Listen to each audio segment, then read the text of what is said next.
صلی اللہ علیہ وسلم کے پاس ایک شخص آئے جن کا نام ہے ماعز بن مالک، اور وہ آ کر حضور سے عرض کرنے لگے یا رسول اللہ مجھے میرے گناہ سے بالکل پاک صاف کر دیجیے۔ حضور صلی اللہ علیہ وسلم نے فرمایا جاؤ اللہ سے گناہ کی معافی مانگو، استغفار پڑھو، اللہ سے توبہ کرو، جاؤ اپنا کام کرو۔ یہ سن کر کچھ دور چلے اور پھر لوٹ کے واپس آ گئے۔ یا رسول اللہ مجھے تو بالکل پاک صاف کر دیجیے۔ حضور نے پھر یہی فرمایا ارے بھائی توبہ کر لو، جو گناہ ہو گیا ہے معافی مانگ لو، جاؤ اپنا کام کرو۔ کچھ دور واپس گئے پھر لوٹ کے آ گئے۔ حضور دل نہیں مانگتا، مجھے تو بالکل گناہ سے پاک صاف کرنا۔ حضور نے پھر یہی فرمایا۔ چوتھی بار جب وہ آئے تو حضور صلی اللہ علیہ وسلم نے صحابہ سے فرمایا کوئی دیوانہ آدمی ہے کیا یہ؟ کہا نہیں یا رسول اللہ دیوانہ تو نہیں ہے، اچھا خاصا ہے۔ تو کیا شراب پیے ہوئے ہے تو اتنا اڑ رہا ہے اپنی پاکی اور صفائی کے لیے؟ ہم کہہ رہے ہیں توبہ کر لے، معافی مانگ لے جا کر، یہ کہتا ہے مجھے بالکل صاف کرو۔ ایک شخص قریب گئے، اس کے منہ کو سونگھ کے دیکھا کہ کوئی شراب وغیرہ کی بو آتی ہو۔ کہا یا رسول اللہ شراب کی بو تو نہیں آ رہی ہے ان کے منہ سے۔ تو پھر حضور صلی اللہ علیہ وسلم نے ان سے وضاحت طلب کی، ارے بھائی تم سے کون سا ایسا گناہ ہو گیا جس کی تم پاکی اور صفائی کا ہم سے بار بار درخواست کر رہے ہو اور ہم سے کہہ رہے ہو؟ کہا یا رسول اللہ زنا ہو گیا۔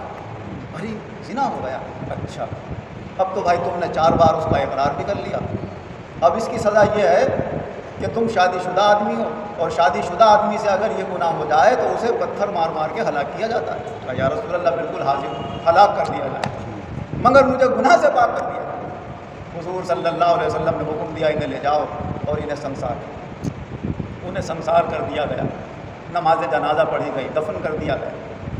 2-3 دن گزرنے کے بعد حضور صلی اللہ علیہ وسلم نے اپنے صحابہ سے فرمایا ارے اس ماعز بن مالک کے لیے مغفرت کی اللہ سے دعا کرو، اس کے گناہ کی اللہ سے معافی طلب کرو، یہ ایسا شخص ہے جس نے اپنے آپ کو خود لا کر پیش کر دیا اپنی پاکی اور صفائی کے لیے، ایسی توبہ کی ہے اگر اس کی توبہ میری پوری امت میں تقسیم کر دی جائے تو سب کے گناہ معاف ہوں۔ ایسے حال والے بھی ہوتے کہ اس کے گناہ کو کوئی نہیں جانتا تھا، اگر وہ چاہتے تو چھپا بھی لیتے۔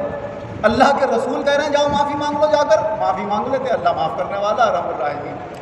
مگر آخرت کا خوف، اللہ کے پکڑ کا ڈر ایسا غالب آیا ذہن کے اوپر کہ اگر خدا نخواستہ معافی نہیں ہوئی اور وہاں پکڑ ہو گئی تو وہاں کیا عالم ہوگا، وہاں کی تکلیف ہم سے برداشت نہیں ہوگی، جو ہونا ہے یہاں تکلیف ہو جائے وہاں پر آرام نہیں۔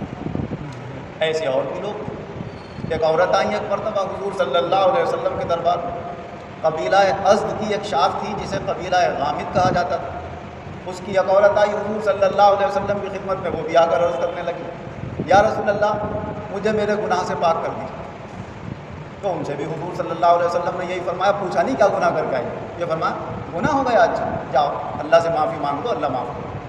تو کہنے لگی کیا آپ مجھے ایسی واپس کرنا چاہتے ہیں جیسے ماعز بن مالک کو آپ ماعز کو واپس کر رہے تھے؟ خدا کی قسم یہ ناچیز جو آپ کے سامنے کھڑی ہے یہ تو زنا سے حاملہ بھی ہو چکی ہے۔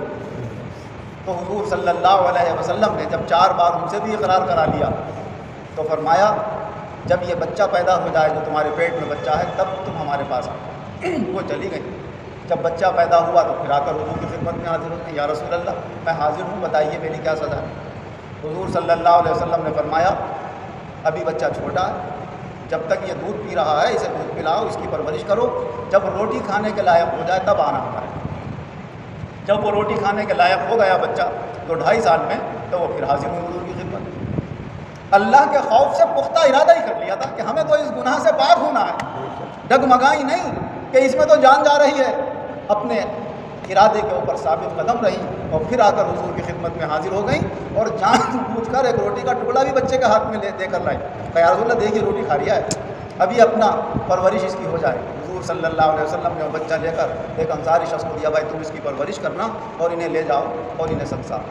حضور صلی اللہ علیہ وسلم نے کہا اور آپ نے ارشاد فرمایا اگر کوئی شادی شدہ آدمی اس طرح سے یہ زنا کا مرتکب ہو جائے تو اس کو سزا اس کے اوپر سنساری کی جاری کرو، اور اگر غیر شادی شدہ سے یہ زنا ہو جائے تو اس کے 100 کوڑے لگاؤ، اور کوڑے لگانے میں بالکل رحم دلی اور نرمی مت دکھاؤ اس کے ساتھ۔ اور فرمایا مسلمانوں کی ایک بڑی جماعت کو بھی وہاں پر موجود رکھو تاکہ انہیں اس سے عبرت حاصل ہو کہ جو ایسا سخت گناہ کرتے ہیں ان کی یہ سزا ہو۔ پتھر مارے جا رہے تھے، حضرت خالد بن ولید رضی اللہ عنہ نے ایک بڑا سا پتھر اس کے سر میں مارا، پھینک سر میں ایسا پڑا کہ اس کے خون کا فوارہ اڑ کے خالد بن ولید کے چہرے پہ آیا. حضور صلی اللہ علیہ وسلم بھی وہیں پر موجود. خالد غصے میں گالی دینے لگے. حضور صلی اللہ علیہ وسلم نے فرمایا مہلن یا خالد، خالد کیا کرتے ہو؟